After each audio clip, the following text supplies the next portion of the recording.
The text came at 11:47 p.m. on a Tuesday, right as I was finishing my third beer and wondering why my wife Hannah was working another emergency shift at the hospital. The message was from an unknown number, but the words hit me like a sledgehammer to the gut. You don't deserve her, Derek. Some of us actually know how to treat a woman right. Before we dive deeper into this story, I have one small request. Please subscribe, drop a like, comment, and hit that hype button to boost this channel so more people can discover these incredible Reddit stories. I stared at the glowing screen of my phone, sitting in my worn leather recliner in our cramped living room. The house was quiet except for the hum of the refrigerator and the distant sound of our neighbor Mrs. Klein's television bleeding through the thin walls of our subdivision home. My name is Derek Vaughn, and up until that moment, I thought I was just another 43-year-old security consultant trying to keep his family together in Memphis, Tennessee. The beer suddenly tasted like cardboard in my mouth. I'd spent 10 years in the Army Rangers before transitioning to private security work, and my instincts were telling me this wasn't some random wrong number. Someone was sending me a message, and they knew exactly who I was and who my wife was. Hannah had been acting strange for months. The late shifts at Memphis General Hospital had become more frequent, and she'd developed a habit of taking her phone into the bathroom when it buzzed. She'd started dressing differently, too. More makeup, newer scrubs that actually fit her figure instead of the baggy ones she used to wear. When I'd mentioned it, she'd laughed it off and said she was just trying to feel good about herself again after 8 years of marriage. I scrolled through my recent calls with Hannah. 3 missed calls from me tonight. None returned. Her voicemail greeting played in my head. Hi, you've reached Hannah Vaughn, RN. If this is a medical emergency, please hang up and dial 911. The kids were asleep upstairs. Lila, my 10-year-old stepdaughter, and Maya, my 8-year-old biological daughter with Hannah. They were the reason I'd been trying so hard to ignore the growing distance between Hannah and me. Kids need stability, and I'd seen too many military families torn apart by deployments and infidelity to want to put my girls through that kind of chaos. But this text changed everything. I grabbed my laptop and opened a browser window. My security consultant work had taught me a few tricks about tracing phone numbers. The number came back to a prepaid cell phone purchased at a Walmart in East Memphis 3 weeks ago. Cash transaction, no name attached. Whoever sent this was being careful, but not careful enough. My phone buzzed again, another message from the same number. She deserves someone who actually listens to her, someone who doesn't grunt at her when she talks about her day. Now I was getting angry. The military had taught me patience and discipline, but it had also taught me how to identify threats and neutralize them. This anonymous texter was definitely a threat to my family, and I was going to find out who they were. I pulled up Hannah's social media accounts. Her Facebook had become more active lately, with lots of photos from hospital staff parties and group dinners. I scrolled through the comments and likes, looking for patterns. One name kept appearing, Tom Haggerty. He'd liked every single photo she'd posted in the last 2 months, and his comments were always just a little too friendly. Looking beautiful as always, Hannah, and lucky patients getting to see that smile. A quick search revealed that Tom Haggerty worked as an orderly at Memphis General. 36 years old, divorced, lived in an apartment complex about 10 minutes from the hospital. His own Facebook profile was full of gym selfies and posts about being a nice guy who just couldn't find the right woman. I felt my jaw clench as I scrolled through his photos. There was one from last week at some hospital happy hour event. Hannah was in the background, laughing at something off camera. Tom was looking directly at her with an expression that made my skin crawl. My phone rang, startling me out of my investigation. Hannah's name appeared on the screen. "Hey, babe," she said, sounding tired. "Sorry I missed your calls. It's been absolutely crazy here tonight. We had 3 car accident victims come in around 10, and I'm just now getting a break." "No problem," I said, trying to keep my voice neutral. "Just wanted to make sure you were okay. When do you think you'll be home?" "Probably not until after midnight. Dr. Peterson asked me to stay late to help with the paperwork. You know how he is about documentation." I did know Dr. Peterson. He was a 60-year-old cardiac surgeon who was notorious for leaving work exactly at 6 p.m. every day and never asking nurses to stay late for paperwork. Hannah was lying to me, and she was getting sloppy about it. "Okay, well, drive safe. The girls are asleep. Give them kisses for me. Love you. Love you too." She hung up, and I immediately felt sick. The woman I'd married 8 years ago, the woman who'd helped me transition from military life to civilian life, the woman who'd given me Maya and accepted Lila as her own daughter, was lying to my face. I walked to the kitchen and grabbed another beer, my mind racing. The smart thing would be to confront her directly, but my military training told me to gather more intelligence first. If Hannah was having an affair with Tom Haggerty, I needed proof before I made any moves.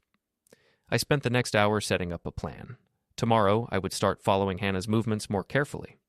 I had access to GPS tracking devices through my security work, and I knew how to conduct surveillance without being detected. If she was meeting Tom outside of work, I would find out where and when. But first, I needed to deal with the anonymous texter. I composed a response. If you've got something to say it to my face.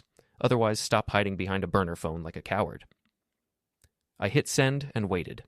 The response came back within minutes. Some of us don't need to hide. Some of us are man enough to take care of what we want. That confirmed it.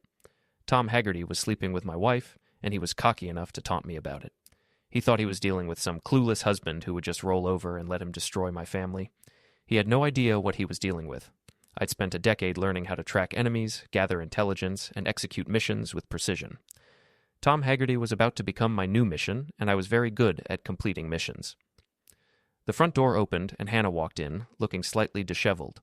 Her scrubs were wrinkled, and her hair was messier than it should have been after a shift spent doing paperwork. "Hey," she said, avoiding eye contact. "You're still up." "Couldn't sleep. How was work?" "Exhausting. Dr. Peterson had me reorganizing patient files for 3 hours." She kicked off her shoes and headed toward the stairs. "I'm going to shower and go to bed." I watched her climb the stairs, noting the way she clutched her phone to her chest.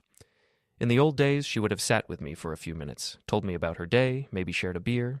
Now she couldn't get away from me fast enough. As I heard the shower start upstairs, my phone buzzed one more time. Tom Haggerty had sent me a photo. Hannah's car in the parking lot of a 24-hour diner across town.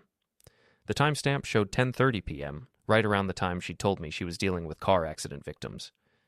Funny how she always has time to talk when she's with me. I deleted the messages and powered off my phone. Tom Haggerty wanted to play games with me, and I was going to give him exactly what he was asking for. But I was going to do it my way, with military precision and patience. Tomorrow, the real surveillance would begin. I woke up at 05 cold hours, just like I had every day for the past 20 years. Military habits die hard, and this particular habit was about to become very useful. Hannah was still asleep next to me, her phone charging on the nightstand. I'd learned a long time ago that people reveal their secrets when they think nobody's watching. The girls were still sleeping, so I made coffee quietly and sat at the kitchen table with my laptop.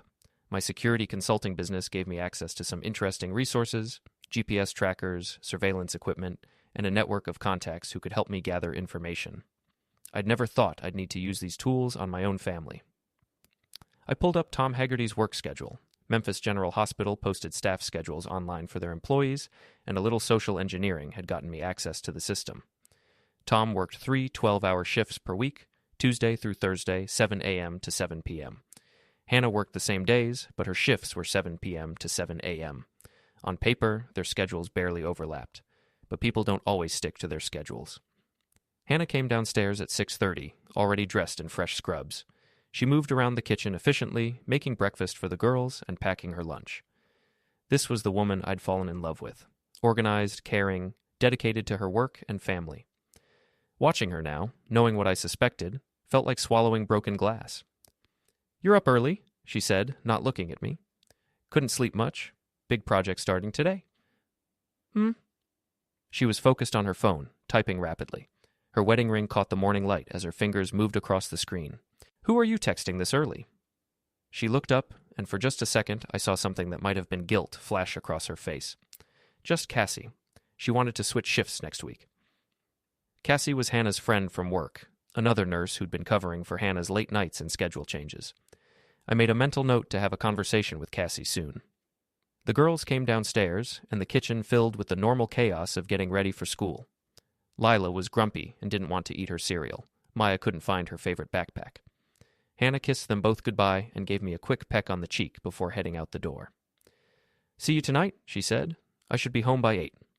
I waited until her car disappeared around the corner, then activated the GPS tracker I'd attached to her vehicle the night before. The device was military-grade, virtually undetectable, and would give me her exact location 24/7. After dropping the girls at school, I drove to my office and spent the morning working on legitimate security contracts. But I kept one eye on my laptop screen, watching Hannah's movements. She went straight to the hospital, just like she was supposed to. Her car stayed in the employee parking lot until 11:30 a.m. Then it moved.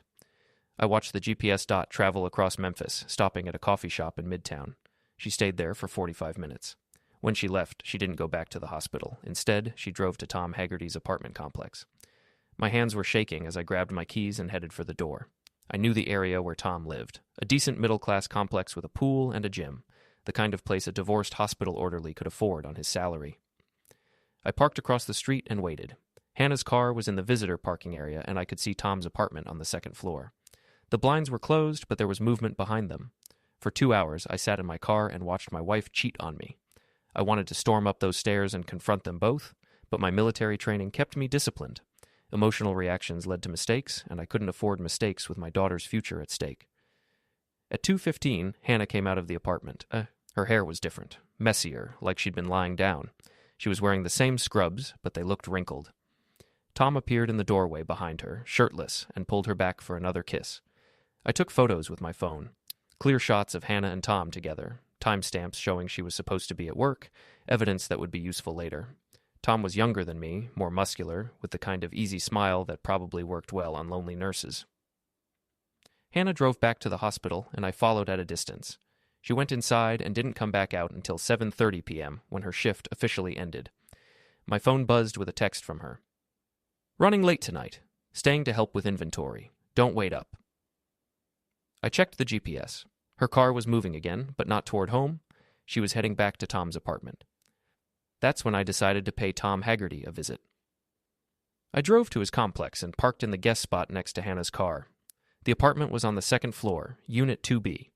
I could hear music playing inside and voices. Hannah's laugh, the same laugh I used to love hearing at dinner parties and family gatherings. I knocked on the door. The music stopped. Footsteps approached the door, and I heard Tom's voice. "Who is it?" "Maintenance," I said, disguising my voice slightly. "Got a report about a water leak from the unit below." The door opened, and Tom Haggerty found himself face to face with the husband of the woman he'd been sleeping with. He was wearing jeans and no shirt, and his expression went from confusion to panic in about 2 seconds. "Derek," he said, trying to sound casual. "What are you doing here?" "I think you know exactly what I'm doing here, Tom." Hannah appeared behind him, wrapped in a bathrobe that definitely wasn't hers. Her face went white when she saw me. "Derek, I can explain." "No need to explain," I said, keeping my voice calm and level. "I've seen enough. Tom, I think you and I need to have a conversation." Tom stepped outside and closed the door behind him. He was trying to look tough, but I could see the fear in his eyes. He knew he'd been caught, and he knew I had every right to be angry. "Look, Derek, this isn't how we wanted you to find out." "We?" I interrupted. "How long has this been going on?" Tom glanced back at the door, then looked at me. "A few months. Hannah's been unhappy for a while, and you decided to help her feel better? She deserves someone who appreciates her." The arrogance in his voice made my jaw clench. This guy had been sleeping with my wife, destroying my family, and he had the nerve to lecture me about appreciation. "You know what, Tom? You're right. Hannah does deserve someone who appreciates her, but that someone isn't a divorced hospital orderly who hits on married women." His face flushed red. "You don't know anything about me. I know you're a coward who hides behind burner phones and sends anonymous texts. I know you're stupid enough to think you can steal another man's wife without consequences." Tom stepped closer to me, trying to use his height advantage to intimidate me. "What are you going to do about it?" I smiled at him, and something in my expression made him take a step back. "I'm going to destroy you, Tom. Professionally, personally, completely. And I'm going to do it so thoroughly that you'll wish you'd never heard the name Hannah Vaughn." I turned and walked back to my car, leaving Tom standing on his balcony in his jeans and bare feet. I could see Hannah watching from the window, her face pale and frightened. As I drove home, my phone started buzzing with calls from Hannah. I didn't answer. I had work to do, and I needed to think clearly about my next moves. Tom Haggerty had made the mistake of thinking he was dealing with some ordinary suburban husband who would just roll over and accept being betrayed. He was about to learn that former Army Rangers don't roll over for anyone. The war for my family had just begun. I spent the next week conducting the most thorough intelligence operation of my life. Every skill I'd learned in the Rangers, every technique I'd developed as a security consultant, was focused on one goal: gathering enough evidence to completely destroy Tom Haggerty and force Hannah to face the consequences of her choices. Hannah had been trying to call me constantly since the confrontation at Tom's apartment, but I wasn't ready to talk to her yet. I needed to understand the full scope of what I was dealing with before I made any permanent decisions about our marriage. The GPS tracker revealed that Hannah's affair had been going on for at least 4 months. She'd been meeting Tom at his apartment, at hotels, at restaurants across Memphis. They'd developed a routine, Tuesday and Thursday afternoons when she was supposed to be at work, and late nights when she told me she was working overtime. But the affair was just the beginning of what I discovered. I'd arranged to meet my old Army buddy, Dave Martinez, at a bar near the hospital. Dave had become a Memphis police detective after leaving the military, and he owed me a few favors from our deployment days. "You look like hell, Derek," Dave said, sliding into the booth across from me. "What's going on?" I showed him the photos I'd taken of Hannah and Tom, along with a timeline of their meetings. Dave whistled low and shook his head. "I'm sorry, man. That's rough. It gets worse. I need you to run a background check on Tom Haggerty. Something's not right about this guy." Dave pulled out his phone and made some calls. 20 minutes later, he had information that made me uneasy. "Your boy Tom has a history," Dave said. "Domestic violence charges in Nashville 3 years ago. His ex-wife filed for a restraining order, claimed he was physically abusive, and had anger management issues. Charges were dropped when she decided not to testify. What else? 2 complaints filed with Memphis General's HR department in the past year, both from female nurses, both claiming inappropriate behavior. Nothing formal came of it, but there's a pattern here. I felt sick. Hannah wasn't just cheating on me. She was involved with someone who had a history of violence against women. There's more," Dave continued. "Tom's been having financial problems, behind on rent, maxed out credit cards, owes money to some unsavory people. Word is, he's been looking for a sugar mama to help with his debts." The pieces were falling into place. Tom hadn't seduced Hannah because he loved her. He'd targeted her because she was a married nurse with a stable income and a husband who traveled for work. Hannah was being used, and she was too infatuated to see it. "I need another favor," I told Dave. "Can you keep an eye on Tom's activities? I'm worried about my daughter's safety." Dave nodded. "Absolutely. But Derek, you need to be careful how you handle this. Don't do anything that could come back to bite you in a custody battle." That night, I finally answered one of Hannah's calls. "Derek, please, we need to talk," she said, her voice shaky. "You're right. We do need to talk. Come home." She arrived 30 minutes later, looking exhausted and scared. I'd sent the girls to stay with my sister for the night, so we could have this conversation without them overhearing. Hannah sat on the couch across from me, twisting her wedding ring around her finger. "I know you're angry." "Angry doesn't begin to cover it, Hannah. You've been lying to me for months. You've been putting our family at risk for some loser who's using you." "Tom's not using me. He cares about me." "Tom has a history of domestic violence. He's broke, he's desperate, and he's been targeting vulnerable women at the hospital." Hannah's face went pale. "That's not true." I showed her the police reports Dave had obtained. I watched her read through Tom's history of violence, the complaints from other nurses, the financial problems. Her hands were shaking by the time she finished. "I didn't know," she whispered. "You didn't want to know. You were so busy feeling sorry for yourself that you didn't bother to find out who you were really dealing with. I felt invisible, Derek, like you didn't see me anymore. Tom made me feel special." "So you decided to destroy our family because you felt invisible?" Hannah started crying, but I wasn't ready to comfort her. "Not yet." "Where do we go from here?" she asked. "That depends on you. Are you willing to cut off all contact with Tom and try to save our marriage?" "Yes, absolutely yes." "Then you need to know that I've been documenting everything. Every lie you've told, every time you've been with him, every risk you've exposed our family to. If you ever lie to me again, if you ever put our daughters in danger again, I will use that evidence to take the girls and leave you with nothing." Hannah nodded, tears streaming down her face. "I understand. And Hannah, Tom Haggerty is going to pay for what he's done to our family. I'm going to make sure he never has the opportunity to hurt another woman the way he's hurt you." I meant every word. Hannah might be willing to forgive Tom's manipulation, but I wasn't. He targeted my wife, destroyed my family's stability, and put my daughters at risk. That required consequences. The next morning, I started making phone calls. My first call was to Memphis General's Human Resources Department. I had evidence of Tom's inappropriate relationship with a married nurse, his pattern of targeting vulnerable women, and his history of violence. HR departments hate liability, and Tom Haggerty was a lawsuit waiting to happen. My second call was to Tom's landlord. I'd discovered that Tom was 3 months behind on rent and facing eviction. A little pressure in the right places could accelerate that timeline. My third call was to a contact at the Tennessee Board of Health. Hospital orderlies were required to report any criminal charges or domestic violence incidents. Tom had failed to disclose his Nashville arrest, which was grounds for losing his certification. By the end of the week, Tom Haggerty's carefully constructed life was falling apart. He'd been suspended from the hospital pending an investigation, served with eviction papers, and notified that his professional certification was under review. But I wasn't done with him yet. The final phase of my plan required patience and precision. Tom was angry, desperate, and potentially dangerous. Men like him didn't accept defeat gracefully. They lashed out at whoever they perceived as responsible for their problems. I was counting on it. Tom Haggerty proved to be exactly as predictable as I'd hoped. Within 48 hours of losing his job and facing eviction, he started making desperate moves that played right into my hands.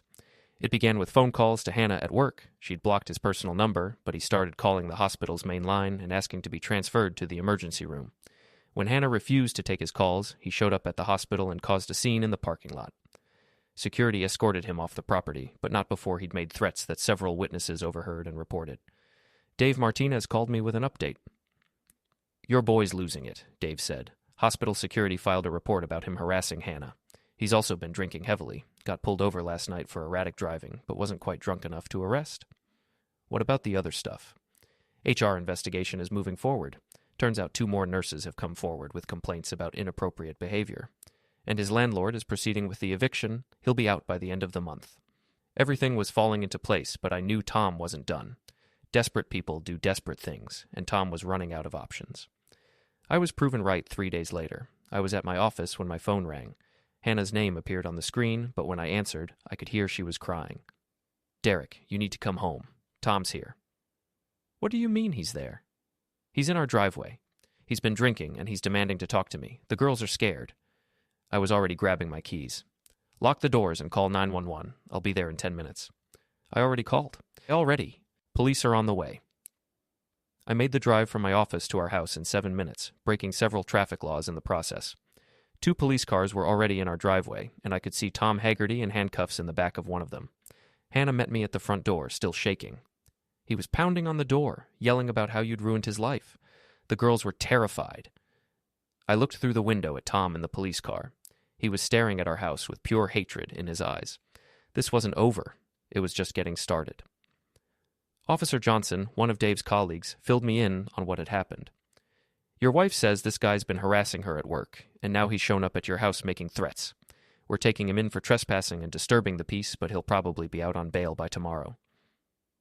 "What can we do to protect my family?" "File for a restraining order. Document everything, and be careful. Guys like this don't usually give up easy." After the police left with Tom, I sat down with Hannah and the girls. Lila and Maya were still upset, and I could see the fear in their eyes. This was exactly what I'd been trying to avoid. My daughters being traumatized by adult problems they shouldn't have to deal with. "Is the bad man going to come back, Daddy?" Maya asked. "No, sweetheart. The police took him away, and he's not allowed to come here anymore." But I knew it wasn't that simple. Tom had crossed a line by coming to our house and frightening my children. That changed the nature of our conflict entirely. That night, after the girls were asleep, I had a serious conversation with Hannah. "This is what happens when you get involved with unstable people," I told her. "Tom's not just some harmless guy who was infatuated with you. He's dangerous, and now he's focused that danger on our family." "I know. I'm sorry. I never thought—" "You didn't think, period. And now our daughters are paying the price."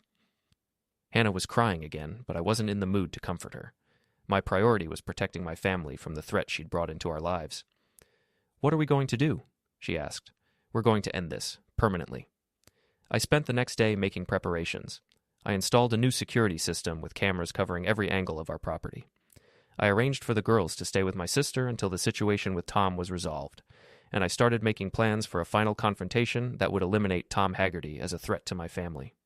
Tom was released on bail, just as Officer Johnson had predicted. Within hours, he was back to his old patterns, calling Hannah, showing up places where he knew she'd be, making veiled threats about what he was going to do to get his life back. But Tom had made a crucial mistake. In his desperation and anger, he'd forgotten that I was a trained soldier with resources he couldn't match. He was fighting an emotional battle, while I was conducting a strategic campaign. My opportunity came when Tom started reaching out to our mutual acquaintances, trying to turn them against me. He contacted our neighbors, Hannah's coworkers, even some of my business associates. His story was always the same. I was a controlling husband who'd destroyed his relationship with Hannah out of jealousy, and now I was using my connections to ruin an innocent man's life. Some people believed him, A few of our neighbors started giving me cold looks when I picked up the mail. 2 of Hannah's coworker friends stopped calling her. Even some of my business contacts seemed less friendly when I spoke with them. Tom was trying to isolate me, turn my own community against me. It was actually a smart strategy if he'd been dealing with someone who cared about social appearances more than protecting his family. But Tom had badly misjudged his opponent. I arranged to meet with the neighbors and friends who'd been listening to Tom's version of events. I showed them the police reports documenting his history of violence. I provided them with evidence of his harassment and threats against my family. I let them see the security footage of him pounding on our door and frightening my children. By the time I was done, Tom had lost what little support he'd managed to gather. But more importantly, I'd identified everyone in our community who was willing to believe the worst about me based on the word of a stranger. Those people were no longer my friends, and I was fine with that. Real friends don't abandon you based on gossip and lies. Real friends ask for your side of the story before making judgments. The final confrontation came on a Saturday morning. Tom had been evicted from his apartment and was living in his car. He'd been fired from the hospital and couldn't find another job because of the complaints against him. He was desperate, angry, and running out of options. He made the mistake of approaching me directly. I was leaving the hardware store when Tom stepped out from behind a parked car. He looked terrible, unshaven, wearing dirty clothes, with the hollow-eyed look of someone who hadn't been sleeping or eating regularly. "This is all your fault," he said, his voice slurred from drinking. "You destroyed my life." "No, Tom. You destroyed your own life when you decided to target my wife. Hannah loves me. She would have left you if you hadn't interfered." I almost felt sorry for him. Tom genuinely believed that Hannah had been in love with him, that their affair was some great romance instead of what it really was, a lonely woman making bad choices with a manipulative man. "Hannah was never going to leave me, Tom. You were just a distraction, a way for her to feel young and desired again. If it hadn't been you, it would have been someone else." Tom's face twisted with rage. "You think you're so much better than me." "I don't think I'm better than you, Tom. I know I am. I'm better because I don't prey on vulnerable women. I'm better because I don't make threats against children. I'm better because when I make a commitment, I keep it." Tom lunged at me, swinging wildly. I'd been expecting it. Desperate men always resort to violence when they run out of other options. I sidestepped his attack easily and used his momentum to send him sprawling onto the asphalt.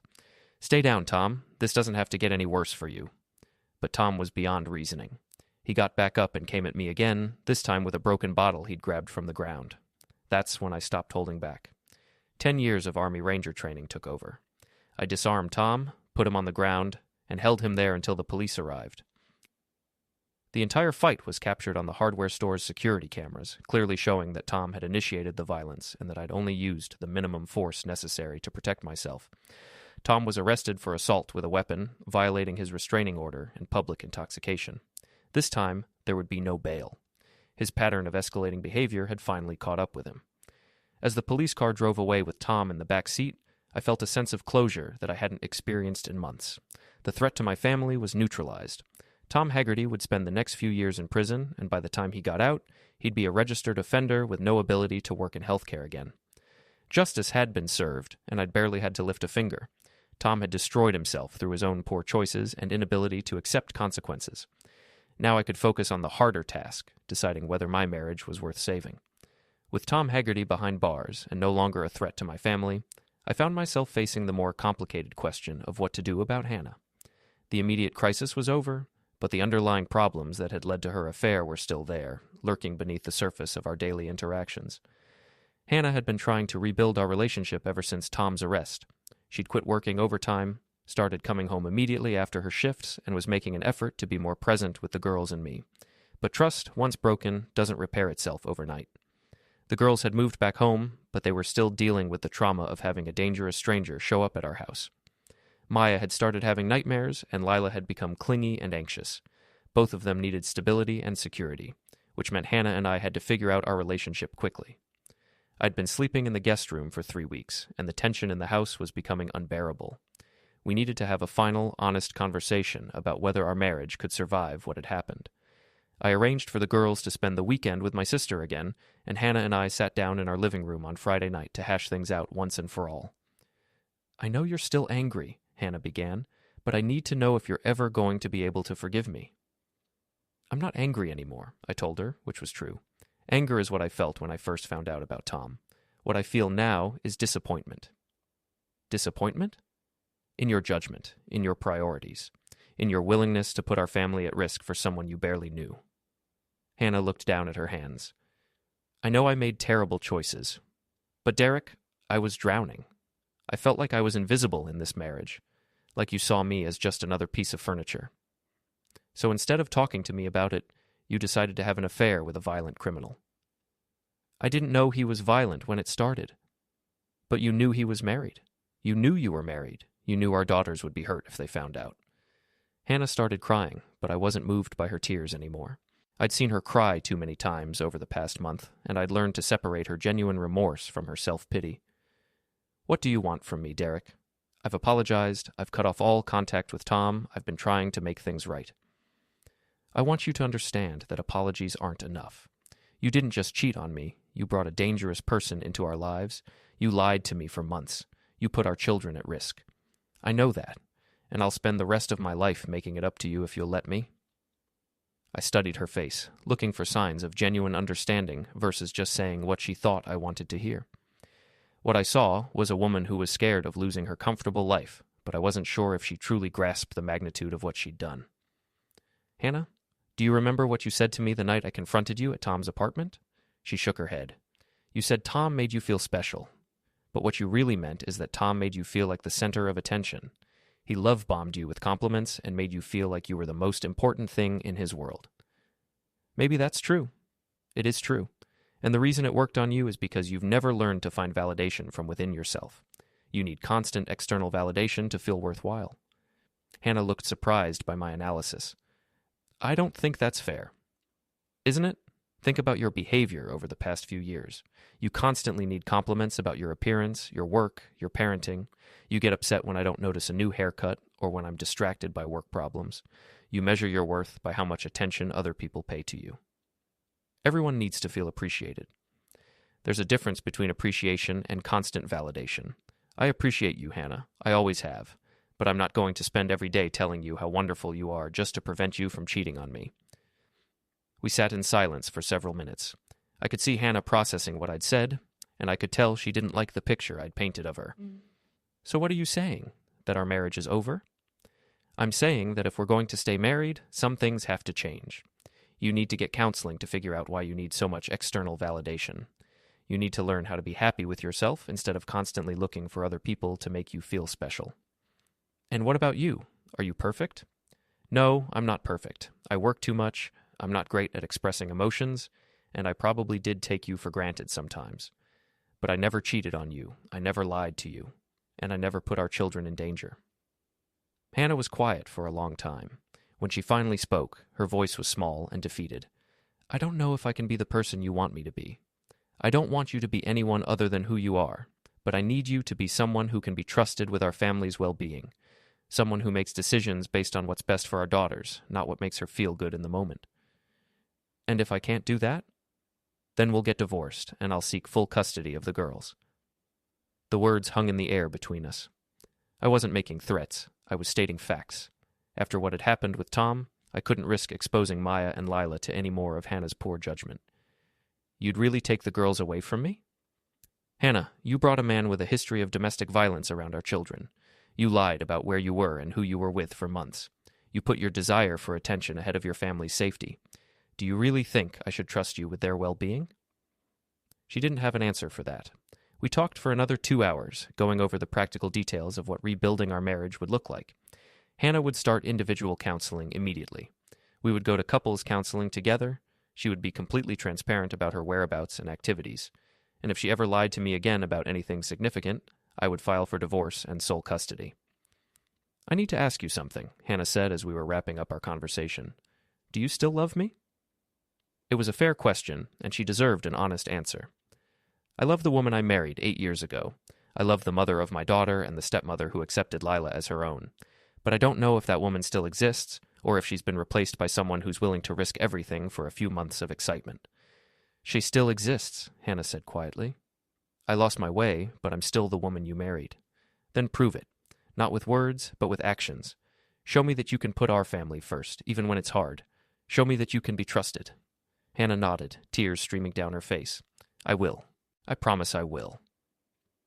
I wanted to believe her, but trust is earned through consistency over time, not through promises made in emotional moments. Only time would tell if Hannah was capable of becoming the partner and mother our family needed her to be. That night, I moved back into our bedroom, but things between us were far from normal. We were like polite strangers sharing a house, going through the motions of marriage while we figured out if we still had a future together. The girls came home on Sunday, and I could see them watching us carefully, trying to gauge whether their parents were going to stay together. Children are remarkably perceptive about adult relationships, and they knew something fundamental had changed in our family dynamic. "Are you and Mommy okay now?" Maya asked me while I was tucking her into bed. "We're working on it, sweetheart. Sometimes grown-ups have problems they need to solve, just like kids do. But you're not going to get divorced, right?" The question broke my heart. Maya was 8 years old and shouldn't have to worry about her parents' marriage falling apart. "I don't know what's going to happen, Maya, but no matter what, your mom and I both love you and Lila very much, and that will never change." It wasn't the reassurance she was looking for, but it was the most honest answer I could give her. Over the next few weeks, Hannah threw herself into the process of rebuilding our relationship. She started seeing a counselor twice a week, and we began couples therapy sessions on Saturday mornings. She was making an effort to be more present and engaged with the family, and she seemed genuinely committed to changing the patterns that had led to her affair. But I remained cautious. People don't change overnight, and Hannah had demonstrated some fundamental character flaws that couldn't be fixed with a few therapy sessions. The real test came 6 weeks later, when Hannah's counselor suggested she might benefit from attending a weekend retreat for women dealing with self-esteem issues. The retreat was 3 hours away and would require Hannah to be gone from Friday evening to Sunday afternoon. The old Derek might have encouraged her to go, seeing it as a positive step in her recovery. But the new Derek, the one who'd learned not to take anything at face value, had questions. "I want to support your therapy," I told her, "but I need more information about this retreat. Who's running it? Where exactly is it? And how can I verify that you're actually there?" Hannah's face flushed with anger. "You don't trust me at all, do you?" "No, I don't. And I won't until you've proven that you can be trusted." "How am I supposed to prove I can be trusted if you won't give me any opportunities to demonstrate it?" "By being completely transparent about everything you do, everywhere you go, and everyone you interact with. By understanding that trust is rebuilt through small, consistent actions over time." Hannah provided me with all the information about the retreat, including the phone number of the facility and the name of her counselor who'd recommended it. I verified everything independently and confirmed that it was a legitimate program. She went to the retreat, called me twice a day as we'd agreed, and came home with new insights about her need for external validation and her fear of being alone. It was a small step, but it was progress. More importantly, it was progress that I could verify and trust. The process of rebuilding our marriage was slow and often frustrating. There were setbacks and arguments, moments when I wondered if we were just delaying the inevitable. But gradually, over the course of several months, we began to find our way back to each other. Hannah learned to communicate her needs more directly instead of seeking attention from other men. I learned to be more expressive about my appreciation for her and more attentive to the emotional aspects of our relationship. We both learned that marriage requires constant work and attention, not just during crises, but every single day. The girls adjusted to our new dynamic as well. They seemed relieved that the tension in the house had decreased, and they gradually stopped walking on eggshells around us. One evening, about 6 months after Tom's arrest, I was helping Maya with her homework when she looked up at me and smiled. "You and Mommy seem happy again," she said. "We're working on it, sweetheart." "Good. I like it better when you're both happy." That night, as I was lying in bed next to Hannah, I realized that we'd turned a corner. We weren't the same couple we'd been before the affair. Too much had happened for us to go back to our old patterns. But we were becoming something new, something stronger and more honest. "Derek?" Hannah said quietly in the darkness. "Yeah? Thank you for not giving up on us. Thank you for doing the work to earn a second chance." We still had challenges ahead of us. Trust would continue to be rebuilt slowly, and we'd both have to remain vigilant about the patterns that had nearly destroyed our marriage.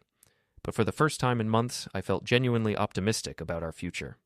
Tom Haggerty had tried to destroy my family, but in the end, he'd only made us stronger. Sometimes the worst things that happen to us end up being exactly what we need to grow and change. Justice had been served, and my family was healing.